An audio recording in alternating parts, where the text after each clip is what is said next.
একটি দুঃখজনক ঘটনা ঘটে। একটি প্রাইভেট ইউনিভার্সিটি, প্রাইম এশিয়া ইউনিভার্সিটির একজন ছাত্র, অভিযোগ একটা ছিল, ছোট একটা অভিযোগ ছিল, সম্ভবত দুইজন ছাত্রী টিচিং একটা অভিযোগের ভিত্তিতে একটা বাকবিতণ্ডা তৈরি হয়। পরবর্তীতে প্রাইম এশিয়া ইউনিভার্সিটিতে সেই ব্যাপারে একটা বলবো যে দ্বিপাক্ষিক বৈঠকের মাধ্যমে একটা সলিউশনও হয়।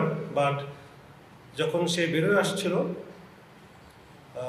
প্রাইমেশির অন্য কিছু ছাত্র জানার মতে যে দুই ছাত্রী ইউনিভার্সিটি স্কলার্সের স্টুডেন্ট ছিল, তাদেরই পরিচিত ফ্রেন্ড, তাদের মাধ্যমে প্রাইমেশি আরও কিছু ছাত্র এবং বহিরাগত কিছু কয়েকজন এসে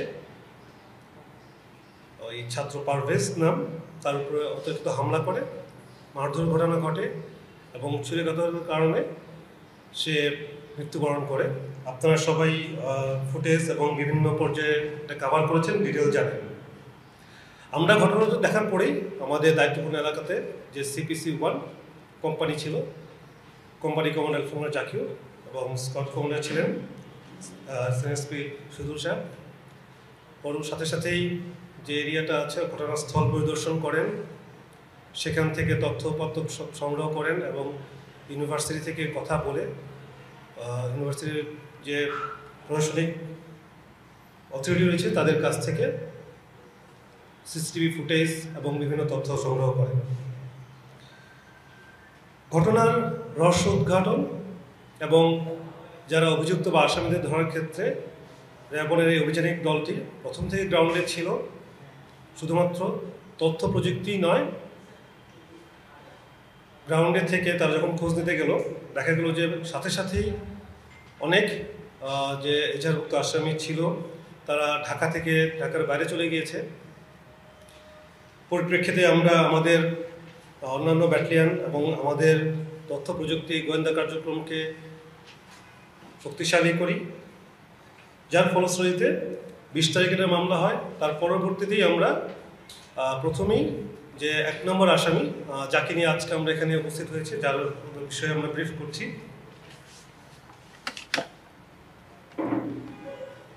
তাকে আমরা নজরে রাখার পরে প্রথমে জানতে পারি উনি বগুড়াতে গিয়েছেন। পরবর্তীতে সে তার লোকেশন চেঞ্জ করে, চলে যায় গাইবান্ধাতে এবং আমাদের গাইবান্ধার যে র্যাপিড অ্যাকশন ব্যাটালিয়ন রয়েছে, র্যাব 13, তাদের সহায়তায় এবং প্রযুক্তিগত সহায়তার মাধ্যমে আমরা গতকাল তাকে আটক করতে সমর্থ হই। প্রাথমিক জিজ্ঞাসাবাদে এই ঘটনার সাথে তার সম্পৃক্ততা স্বীকার করেছে। তার বিস্তারিত ফার্দার যে ইনভেস্টিগেশন হবে তার মাধ্যমে জানা যাবে। এরই সাথে আপনাদেরকে আবারও অবগত করতে চাই, আমরা একই মামলার 5 নম্বর এজাহারে আসামি, তাকে আমরা ধরেছিলাম একদিন আগেই, হৃদয় মিয়াজি, লোক কুমিল্লা থেকে র্যাব 11-এর সহায়তায় ধরেছি, মানে মামলা হওয়ার 48 ঘন্টার মধ্যেই। এবং অন্যান্য যারা অভিযুক্ত আছে, টোটাল 8 জন সহ আরও অজ্ঞাত রয়েছে। অন্যান্য যারা অভিযুক্ত রয়েছে এদের নামেও আমরা ফলো করতেছি যে যত দ্রুত সম্ভব সবাইকে যেন আমরা আটক করতে পারি এবং প্রয়োজনীয় বিচার ব্যবস্থার জন্য সুপার্দ করতে পারি। আমরা হৃদয় মিয়াজিকে ইতিমধ্যে বনানী থানাতে হ্যান্ডওভার করেছি এবং আপনারা অবগত রয়েছেন, তাকে 7 দিনের রিমান্ড মঞ্জুর করা হয়েছে। এবং আজকে আমরা যে 1 নম্বর আসামি এজার নামীয় মেহরাজ, তাকেও আমরা বনানী থানাতে হ্যান্ডওভার করব এবং পরবর্তী কার্যক্রমের জন্য কার্যক্রম চলমান রয়েছে। একই সাথে বাকি যে সকল এজার নামীয় আসামি রয়েছে তাদেরকেও গ্রেপ্তার করার জন্য আমাদের অভিযান চলমান। আমরা আশা করছি অতি দ্রুত আরও কয়েকজনকে আমরা আটক করতে সমর্থ হব। তার মাধ্যমেই আমরা আশা করি এই অনাবৃত যে ঘটনাটা ঘটেছে, দুঃখজনক যে ঘটনাটা ঘটছে, সেটার মূল রহস্য উদ্ঘাটনে সম্ভব হবে। আশা করি এর চেয়ে বেশি ডিটেল এই মুহূর্তে আমাদের পক্ষে দেওয়া সম্ভব হচ্ছে না। আপনাদের পক্ষ থেকে যদি কোনো কিছু বলার বা জানার থাকে।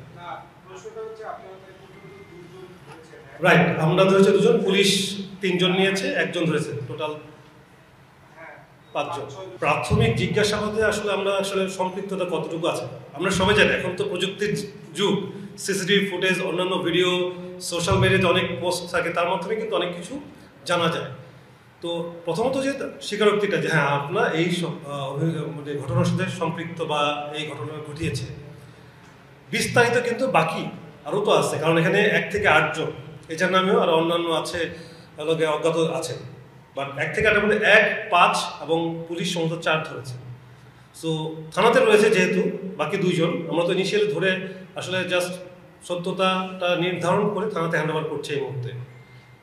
এই আসামি কিন্তু সেম, উনি প্রাথমিকভাবে সত্যতা স্বীকার করেছে, বাট আপনি যে পয়েন্টটা বললেন যে ভার্সিটির মধ্যে অন্তত এই ধরনের কোনো তথ্য আসলে আমরা এখন পর্যন্ত ওইভাবে নিশ্চিত হতে পারিনি, ওই ধরনের কোনো কিছু আসে নাই। আর অপরাধের ক্ষেত্রে রাজনৈতিক পরিচয় নিয়ে আসলে অন্তত আমরা খুব বেশি ইনকোয়ারি করতেছি না এই মুহূর্তে। আমরা চাচ্ছি যে অপরাধের আসল রহস্যটা কি, কেন? কারণ সোশ্যাল মিডিয়াতে আপনারা সবাই জানেন, আপনারাও কাভার করতেছেন, অনেক ধরনের থিওরি রয়েছে যে একটা ইপটিজিংয়ের ঘটনা ঘটেছে, একটা মতনৈক্য আছে, অনেক ধরনের ইস্যু রয়েছে যেখানে একটা সলিউশন হওয়ার পরেও একটা দুঃখজনক ঘটনা ঘটে গেছে। সো এই ধরনের কোনো ঘটনা আসলে আমরা এখনো সম্পৃক্ত হতে পারিনি, বাট সে যে সম্পৃক্ত আছে সেটা আর কি সে স্বীকার করেছে।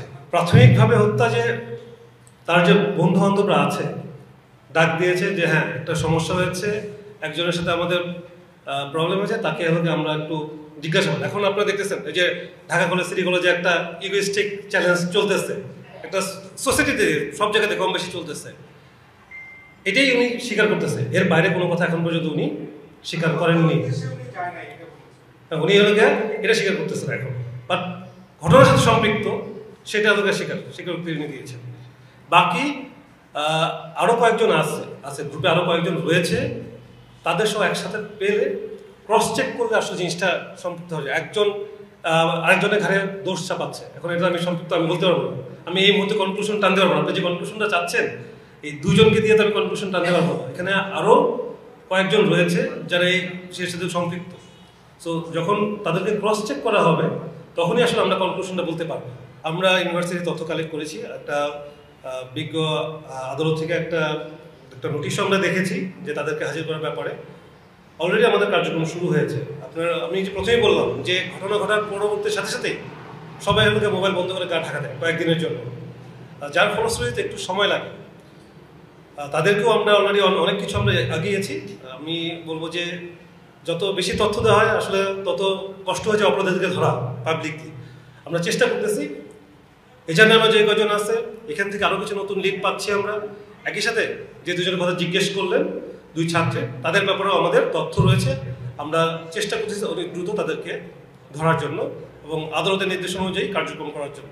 যখন আমরা একটা ক্রস চেক হবে, যদি আপনারা যে সকল কোশ্চেন করছেন এর মধ্যে যদি নতুন কোনো তথ্য আসে অবশ্যই ওইটা আনভেল করা হবে, কারণ কিছু কানেক্টিভিটি ডিফারেন্ট আছে আমরা পেয়েছি। এখন এই তদন্তের সাথে বলছি না, আরও দুজনকে পেলে, স্পেশালি 6 নম্বর আসামি কে পেলে মনে হয় আরও 1, 4, 6 1, 4 যেহেতু পুলিশের কাছে আছে, 1, 5 আমরা ধরেছি, 6 4 জনকে একসাথে করলে আসলে গল্পটা জানা যাবে, কারণ একজন আরেকজনকে বর্তমান প্রেক্ষাপটে আপনারা জানেন র্যাব ধরে 24 ঘন্টার মধ্যে আমরা হ্যান্ড ওভার করে দিচ্ছি।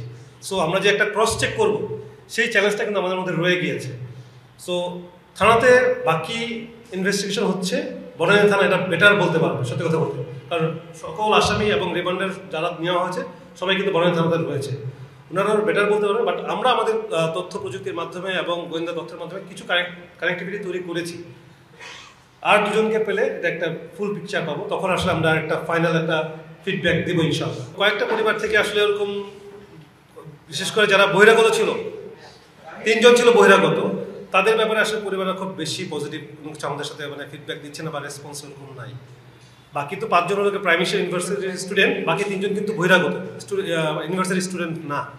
সো তারা এখানে কিভাবে আসলো আমরা ওটা নিয়ে কাজ করতেছি।